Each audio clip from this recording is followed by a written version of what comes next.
Channel. যা শালা voice on হওয়ার আগে আমি শুরু করে দিছি, এগুলোই এখন রেকর্ড হচ্ছে। আমি খেপবো না, এটা আবার কেমন কথা, এটা আবার কেমন হলো? হ্যাঁ হ্যাঁ হ্যাঁ, আমি খেপবো না। মেলাতে ঘুরতে চলে এসেছি আমরা।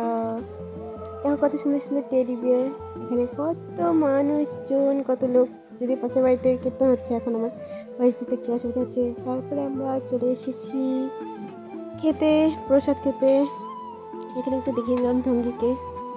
এখানে আরেক ঢঙ্গি ক্যামেরা নিয়ে টানাটানি করছে। তারপর সে ক্যামেরাটা ধরে দিল। আমি খাচ্ছি, এমনভাবে খাচ্ছি মানে আমার কিছুটা টক লাগছে। দুজনে বসে চলেই যাচ্ছি, পাশের থেকে একটা বোন দেখছে। আচ্ছা, কোনো ব্যাপার না। তারপর আমাদের খাওয়া দাওয়া শেষ, আরেকজন খাচ্ছেন বসে বসে। আমরা দুজন ঘুমাচ্ছিলাম, কিচ্ছু করার নেই। তারপরে তিনজনে খাওয়া দাওয়ার পরে খেয়ে নিলাম সেন্টার ফ্রেশ। তারপর তিনজনে ঢং করতে করতে মেলার থেকে বেরিয়ে গেলাম ঘুরে পার্টি করতে করতে।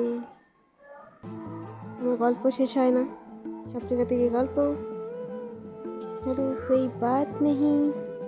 গন গন গন শুরু কর, চল স্টার্ট স্টার্ট গন। আমরা বাস্তব মনে করি। আচ্ছা 10 জন গাইস, তো এখানে 10 জন লোক আছে কি না বলে একটু জানাও। ঠাকুর উদাহরণে দৃষ্টান্ত দিয়েছে। তো ওই দিকটাতে হলো মেলা শেষ মুহূর্ত পরে আসবো। তো এটা ছিল আমার ফার্স্ট ভয়েস ব্লগ। যদি ভালো লাগে তো চ্যানেলটাকে সাবস্ক্রাইব করে দিও আর পাশে থেকে বলে টাটা।